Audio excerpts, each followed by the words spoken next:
সেইভাবে কাটছে। খারাপ লাগা ভালো লাগা সব কিছু মানিয়ে নিয়ে চলতে হচ্ছে, কিছু করার নেই, কারণ জীবনটা তো এরকমই যাবে। চলো, আমি সব ভালো লাগে সঙ্গে নিয়ে চলতে হবে। বেরিয়ে পড়লাম সরাসরি দাঁড়িয়ে।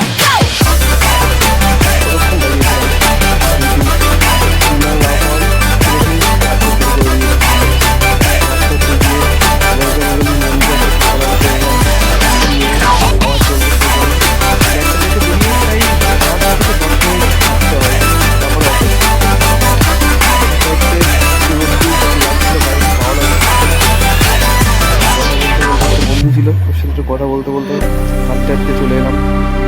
এবার কি আর, চলো